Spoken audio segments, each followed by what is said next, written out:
I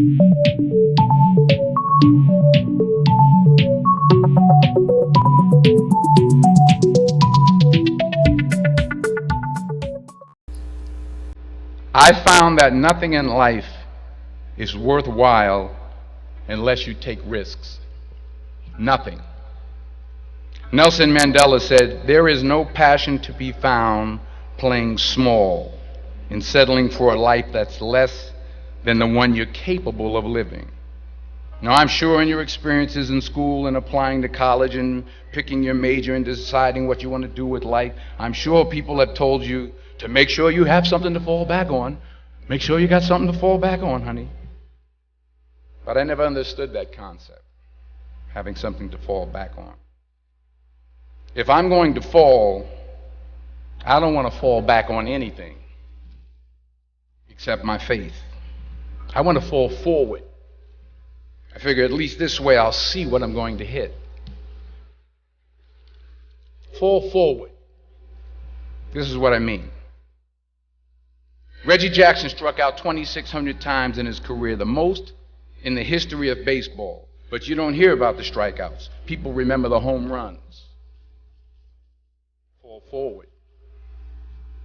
Thomas Edison conducted 1,000 failed experiments. Did you know that? I didn't know that. Because the 1,001st was the light bulb. Fall forward. Every failed experiment is one step closer to success. You've got to take risks, and I'm sure you've probably heard that before, but I want to talk to you about why that's so important. I got 3 reasons, and you can pick up your iPhones. First, you will fail at some point in your life. Accept it. You will lose. You will embarrass yourself. You will suck at something. There's no doubt about it. And I know that's probably not a traditional message for a graduation ceremony, but hey, I'm telling you, embrace it, because it's inevitable. And I should know. In the acting business, you fail all the time. Early on in my career, I auditioned for a part in a Broadway musical. Perfect role for me, I thought, except for the fact that I can't sing. So I'm in the wings. I'm about to go on stage, but the guy in front of me, he's singing like Pavarotti. He's just and he's just going on and on and on, and I'm just shrinking. I'm getting smaller and smaller. So they say, "Oh, thank you very much, and you'll be hearing from us."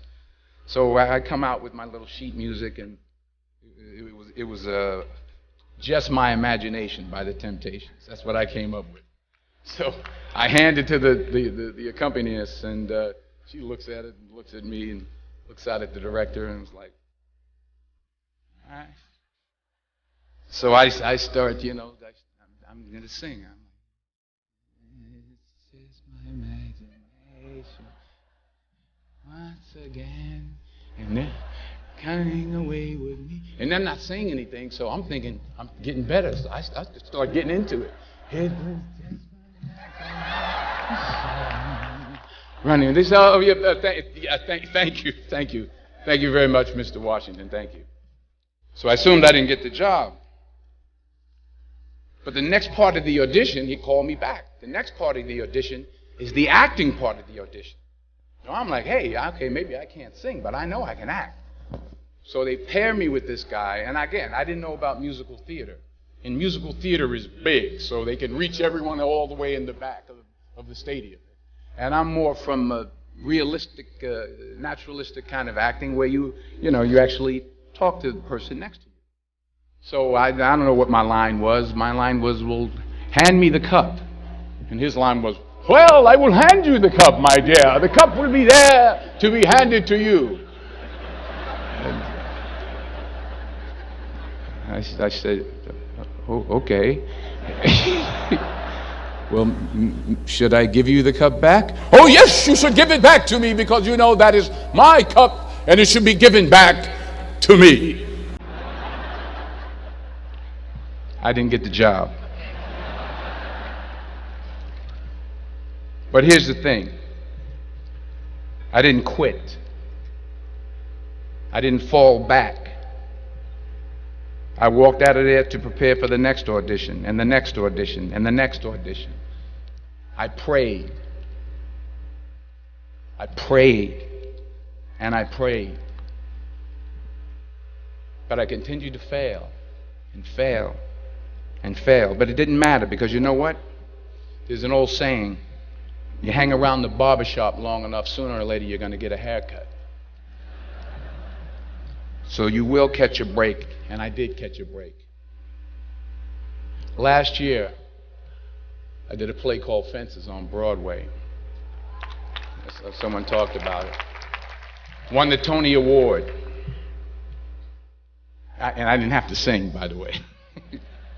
But here's the kicker. It was at the Court Theater. It was at the same theater that I failed that first audition 30 years prior. The point is, and I'll pick up the pace, the point is, every graduate here today has the training and the talent to succeed. But do you have the guts to fail? Here's my second point about failure. If you don't fail, you're not even trying. I'll say it again. If you don't fail, you're not even trying. My wife told me this great expression. To get something you never had, you have to do something you never did. Les Brown's a motivational speaker. He made an analogy about this. He says, imagine you're on your deathbed, and standing around your deathbed are the ghosts representing your unfulfilled potential. The ghost of the ideas you never acted on. The ghost of the talents you didn't use. And they're standing around your bed, angry, disappointed, and upset.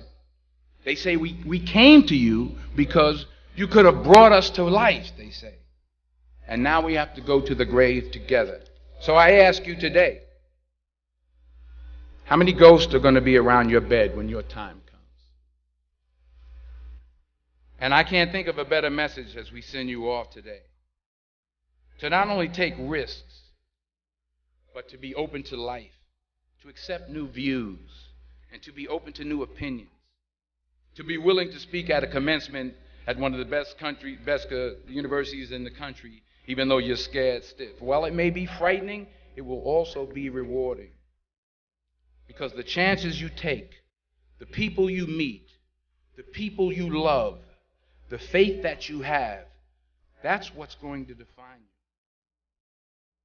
So members of the class of 2011, this is your mission. When you leave the friendly confines of Philly, never be discouraged. Never hold back. Give everything you got. And when you fall throughout life, and maybe even tonight after a few many glasses of champagne, remember this.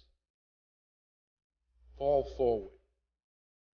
Congratulations. I love you. God bless you. I respect you.